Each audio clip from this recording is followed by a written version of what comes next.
आणि कुठल्याही प्रकारची सरकारमध्ये नाराजी नाही। बातमी येते पुण्यातनं। पुण्यातील रस्ते खोदकामाला आता स्थगिती मिळालेली आहे। पथ विभागाने ठेकेदाराला नोटीस बजावली आहे। खोदलेले रस्ते बुजवण्याचे आदेश दिलेले आहेत। याचाच आढावा घेतलाय आमचे लोकशाहीचे प्रतिनिधी अमोल धर्माधिकारी यांनी। पुणे शहरामध्ये सध्या मोठ्या प्रमाणात रस्त्यांची खोदाई सुरू झालेली आहे। याचा परिणाम म्हणजे वाहतूक कोंडी सुद्धा मोठ्या प्रमाणात होतीये। ज्या ठिकाणी ही रस्ते खोदाई होतीये तिथल्या आधीचे रस्ते हे बुजवावेत, तिथले खड्डे बुजवावेत, तरच पुढचे कामं करावीत अशा पद्धतीचे आदेश महानगरपालिकेच्या पथ विभागाने दिलेले आहेत आणि त्यामुळे रस्त्यांची खोदाई केलेली कामं ही तातडीने थांबवा अशा पद्धतीच्या सूचना पथ विभागाने ठेकेदारांना दिलेल्या आहेत।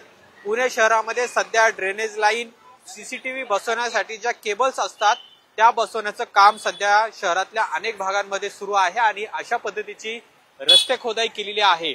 पण ही रस्ते खोदाई करत असताना जे अंतर महानगरपालिकेने आखून दिलेलं आहे त्या अंतरापेक्षा जास्त रस्ते खोदाई केली जात आहे आणि त्यामुळे वाहतूक कोंडी मोठ्या प्रमाणात होती आणि त्यामुळे महानगरपालिकेच्या पथ विभागाने या दोन ठेकेदारांना काम तातडीने थांबवण्याच्या सूचना दिलेल्या आहेत। रस्ते तातडीने लवकरात लवकर बुजवावेत आणि ही कामं थांबवावीत अशा पद्धतीच्या सूचना आदेश आहे तो सुद्धा महानगरपालिकेच्या पथ विभागाकडून देण्यात आलेला आहे। कॅमेरामन तुषार नानावरचा अमोल धर्माधिकारी, लोकशाही मराठी, पुणे।